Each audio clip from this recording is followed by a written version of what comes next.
नमस्कार, मेरा नाम वंदना सक्सेना है। मैं एक स्कूल की प्रिंसिपल और एक साइंस की टीचर हूँ। इस वीडियो में मैं आपके साथ शेयर करूँगी पेरेंट टीचर मीटिंग कब, कहाँ, कैसे और क्यों।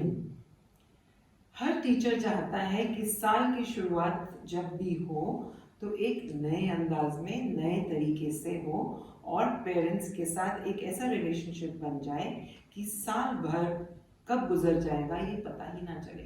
तो इसके लिए ज़रूरी है पेरेंट्स और टीचर्स को एक बहुत ही सहज तरीके से अपने रिश्ते को बनाना, आगे बढ़ाना, ताकि साल में बच्चे की होलिस्टिक डेवलपमेंट पे सही तरीके से ध्यान दिया जा सके।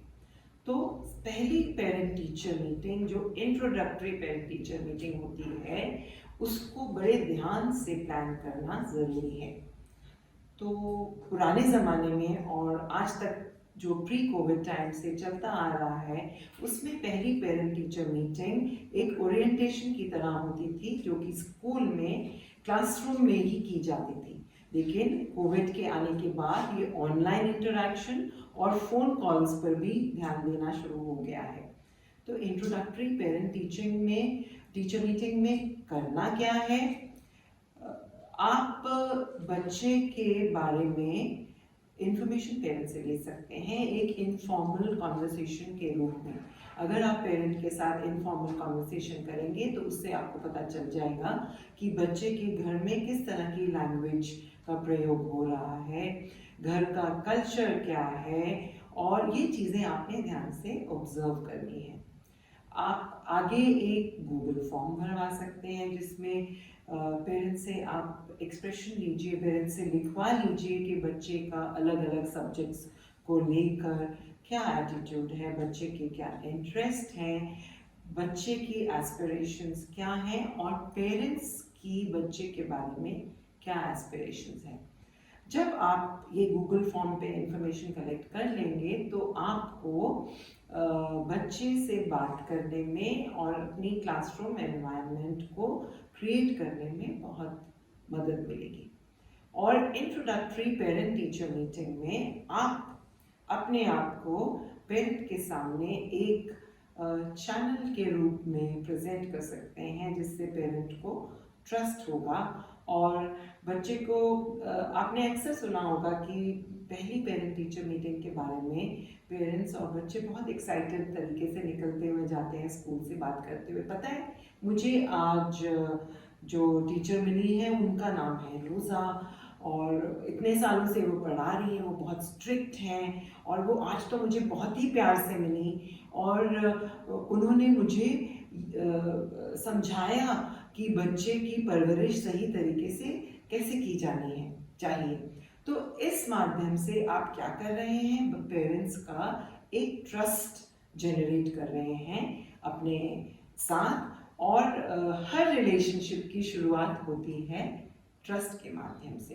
तो ये रही इंट्रोडक्टरी पेरेंट टीचर मीटिंग को कंडक्ट करने का तरीका, जो कि ध्यान रखिए बहुत ही क्रिएटिव और यूनिक तरीके से आप अपने आप कस्टमाइज कर सकते हैं। उसके बाद आती हैं इनफॉर्मल मीटिंग्स पेरेंट्स के साथ, जो स्कूल की स्केड्यूल्ड पेरेंट टीचर मीटिंग होती है।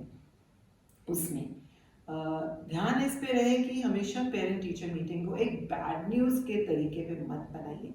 पेरेंट्स को ऐसा ना महसूस हो कि सुबह उठ के ओ माय गॉड आज पेरेंट टीचर मीटिंग में जाना है, आज तो मेरे बच्चे के बारे में टीचर मुझे कंप्लेंट करेंगे। और बच्चे के मतलब ज़रूरी है कि लिखिए आप बच्चे के एक प्रोग्रेस, जिसको हम आजकल की नई टर्मिनोलॉजी में कहते हैं डेवलपमेंटल कंटिन्यूम, के बारे में आप नोट्स लिख कर रखिए। जब पेरेंट्स आपके पास आए तो आप उनको ज़रूर बताइए कि अप्रैल के महीने में बच्चे का बिहेवियर या बच्चे के क्लास में उसकी नोटबुक्स में वो इस तरह से काम कर रहे थे और बच्चे के स्कोर्स इस तरह से हैं, बच्चा प्लेग्राउंड में बहुत शौक से खेल रहा था। और मई के महीने में मैंने बच्चे में ये चेंजेस देखे हैं, अब वो जैसे कि उसकी अटेंडेंस में इम्प्रूवमेंट हो गई है या उसके मैथ्स के मार्क्स में थोड़ा सा ड्रॉप आया है या उसकी टिफिन में मैं देख रही हूँ कि आप बहुत अच्छे से खाना पैक करके देख रही हूँ, या मैं कभी कभी देखती हूँ बच्चा बहुत 5 से लेके 10 तारीख तक बच्चा बहुत उदास होकर बैठा था, या मैं देख रही हूँ कि बच्चे की हैंडराइटिंग में कुछ चेंजेस आए हैं। अपनी ऑब्जर्वेशंस को आप एक रिकॉर्ड बनाकर पेरेंट के साथ इनफॉर्मल वे में इंटरैक्ट करके उनको इन्फॉर्म कीजिए। उससे क्या होगा कि आपने दोनों ही बातें पेरेंट के साथ शेयर कर ली कि बच्चे ने बहुत अच्छा क्या किया और कुछ बच्चे में चेंज आया और इन एरियाज में बच्चे की इम्प्रूवमेंट की जानी चाहिए। उससे पेरेंट को आप बच्चे की ग्रोथ में बेहतर तरीके से इन्वॉल्व कर सकते हैं और पेरेंट को डेफिनेटली इस बात का ट्रस्ट रहेगा कि हर बार मैं पेरेंट टीचर मीटिंग में जाकर बच्चे के बारे में ज़रूर कुछ नया सीख रहा हूँ या सीख रही हूँ। और कोलैबोरेशन पेरेंट्स के साथ इस तरीके से बहुत अच्छे तरीके से होती है और पेरेंट्स स्कूल के साथ एंगेज होते हैं, आपके साथ एंगेज होंगे, आपका रिलेशनशिप और आपका ट्रस्ट भी इससे डीपन होगा। अब आया तीसरा तरीका जो एक होता है फॉर्मल तरीका बच्चे के साथ पेरेंट टीचर मीटिंग, वो होता है समेटिव असेसमेंट। 1 के एंड पे या समेटिव असेसमेंट 2 के एंड पे जिसके टाइम आप बच्चे की एक फॉर्मल प्रोग्रेस रिपोर्ट पेरेंट को प्रेजेंट करने जा रहे हैं। और जब ये फॉर्मल एक रिपोर्ट कार्ड के तरीके से आप पेरेंट के सामने प्रेजेंट करने जा रहे हैं तो उसको एक ध्यान रखिए उस समय पेरेंट्स बहुत नर्वस होते हैं, एक बहुत ही उम्मीद के साथ, बहुत एक्साइटमेंट के साथ वो आते हैं and they are very receptive at that time and they want to see कि 6 महीने में मेरे बच्चे की क्या ग्रोथ हुई है, मेरे बच्चे की क्या इम्प्रूवमेंट हुई है। और इस टाइम पे बहुत सेंसिटिव उनकी इमोशंस बहुत ही सेंसिटिव होती हैं, तो टीचर्स को इस बात का बहुत ध्यान रखना चाहिए। और फॉर्मल तरीके से जब आप रिपोर्ट कार्ड बच्चे के सामने प्रेजेंट करने जा रहे हैं तो जाहिर है कि आप जब रिपोर्ट कार्ड को लेंगे तो दोनों हाथ से आप पेरेंट को ज़रूर दीजिए। ये रहा रिपोर्ट कार्ड और मैम ये आपके बच्चे का रिपोर्ट कार्ड है, इसमें बहुत फ़र्क होता है। फिर आप उसको खोलिए और पेरेंट्स का रिएक्शन देखिए, आराम से बैठ जाइए, 2 मिनट दीजिए उनको देखने के लिए और आप देखेंगे पेरेंट्स बहुत ध्यान से उन पेजेस पे देखते हैं और उनकी इमोशंस के बारे में आपको बहुत बहुत खबर मिल जाएगी। और अब आपने कुछ 1 या 2 मैसेज वर्बली पेरेंट को देने हैं, उससे ज़्यादा नहीं। बाकी सब कुछ तो आपने रिपोर्ट कार्ड पे लिख ही दिया और इसको जाकर पेरेंट घर में ध्यान से देखेंगे और लोगों को भी वो ज़रूर दिखाते हैं। तो क्या कह सकते हैं आप फॉर्मल कम्युनिकेशन में पेरेंट्स को एक मैसेज दीजिए, आप बच्चे की रीडिंग पे थोड़ा ध्यान दीजिए। रीडिंग पे ध्यान देने के लिए अब जब आप घर जा रहे हैं वापस तो आप एक बुक शॉप से होते हुए जाइए और इंग्लिश में या हिंदी में या मैथ की एक मेंटल मैथ बुक्स लेते हुए आप घर में बच्चे को गिफ्ट दीजिए। और बच्चे को नो मैटर जैसी भी रिपोर्ट कार्ड आए, हर रिपोर्ट कार्ड के बाद पेरेंट को बच्चे को छोटा सा गिफ्ट ज़रूर खरीद के देना चाहिए और बच्चे को एक सेंस ऑफ अकम्प्लिशमेंट उसके साथ फील होता है और उससे घर में आप यू कैन बी श्योर आपने उस समय कोई भी टिप पेरेंट को दिया वो घर जाके ज़रूर और ज़रूर फॉलो होगा। तो वो टिप ऐसा होना चाहिए जो कि सारे 6 महीने का निचोड़ है और उसे करने से बच्चे की इम्प्रूवमेंट कंफर्म्ड है। ये हो गई फॉर्मल पेरेंट टीचर मीटिंग। अब होती है चांस मीटिंग्स।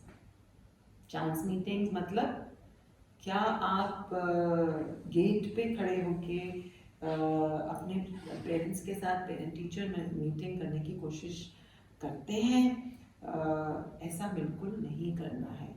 चांस मीटिंग है तो आपने नमस्ते बोला, हेलो बोला, हाय बोला, उसके बाद खत्म। कभी आप मार्केट में बाहर मिल गए तो आपने बच्चे की डिस्कशन बिल्कुल भी नहीं खोलनी। आपस में आपने एक अक्वेंटेंस और इस रिस्पेक्ट के साथ आप एक दूसरे को ग्रीट करेंगे। और एज ए टीचर आप ज़रूर ऑब्जर्व कीजिए, आप देखिए कि बच्चे की इंटरेक्शन क्या है पेरेंट के साथ। ये सारी ऑब्जर्वेशंस आपके इन चांस मीटिंग से आप ऑब्जर्वेशंस लेकर आप बहुत कुछ सीख सकते हैं और बहुत कुछ जान सकते हैं कि आप बच्चे की इम्प्रूवमेंट पे उन ऑब्जर्वेशंस के साथ कैसे काम कर सकते हैं। लेकिन इन चांस मीटिंग्स में एक चिट्ठा पत्रा नहीं खोलना है और बच्चे के बारे में डिस्कशन नहीं करनी है कि कल वो क्लास में वो ठीक नहीं था, या उसका होमवर्क नहीं हुआ, या आपको मैंने कितनी बार कहा है आप बच्चे के साथ